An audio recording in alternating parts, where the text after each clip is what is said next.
Всем привет, меня зовут Дмитрий, и вновь наш канал, посвященный обзорам каминного и печного оборудования, с вами.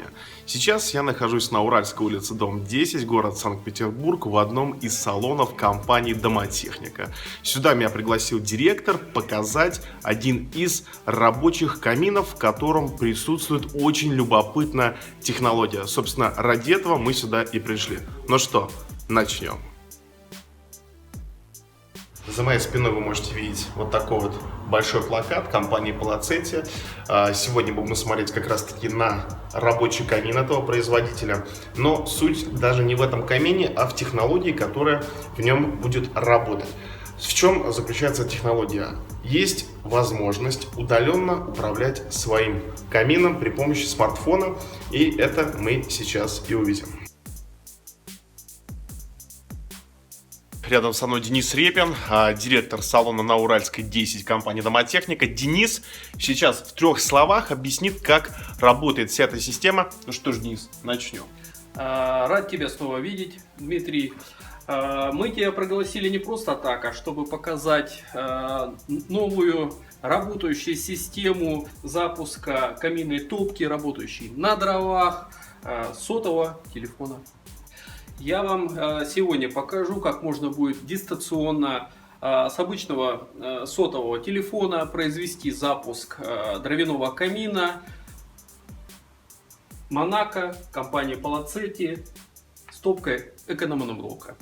Ну что ж, Денис, давай сейчас мы поймем, как это все работает. Я уверен, что людям интересно понять. Расскажи в 2 словах, при помощи чего осуществляется автоматический розжиг.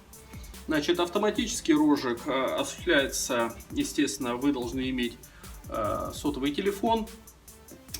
Дальше материнская плата, установленная на, скажем так, на рабочей топке, вместе со специальным комплектом автоподжига, турбиной и горелочкой, выполненной из чугуна, куда насыпаются пилеты. И также должен быть модем запуска, в который вставляется обычная сим-карта. Мы берем сотовый телефон, значит, и на номер сим-карты, кстати, необходимо, чтобы на номере сим-карты был записан ваш телефон, с которого вы будете отправлять сообщение. Мы на номер сим-карты отправляем сообщение со следующей командой.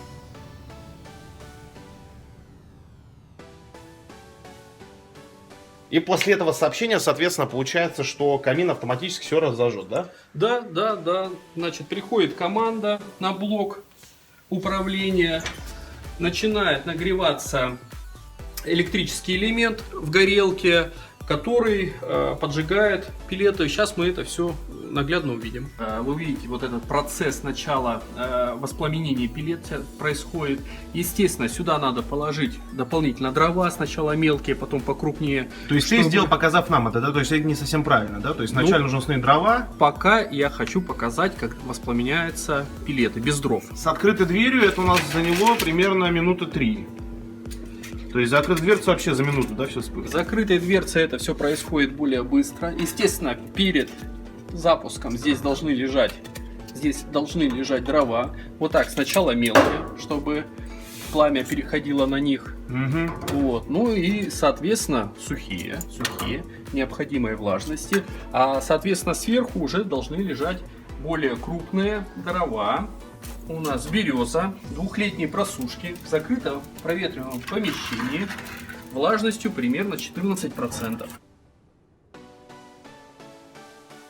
Денис, мы здесь видим вот рядом с камином провода, то есть это материнская плата, GSM-модуль и много вот этих черных и белых проводов. Скажи, пожалуйста, они как-то спрятаны будут, да, в итоге?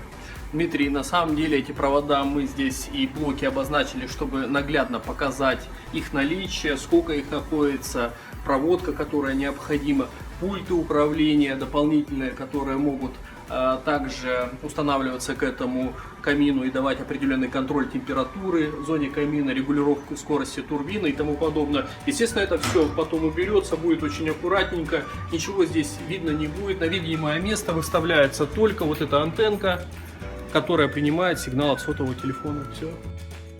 Друзья, ну сегодня мы постарались в таком режиме лайв, реального времени, минимум монтажа, показать, как можно разжечь камин удаленным способом.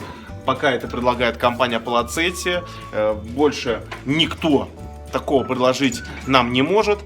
Вот, но технология очень интересная. Спасибо большое, Денис, что ты нас пригласил. Мы приехали, это все смогли показать людям. Ну а вам, дорогие друзья, большое спасибо, что вы продолжаете нас смотреть. Обязательно подписывайтесь на наш канал, пишите в комментариях, что вы думаете по поводу вот такой вот интересной и современной технологии. Может быть, у вас что-то похожее уже стоит, так напишите нам про это. Всем до свидания.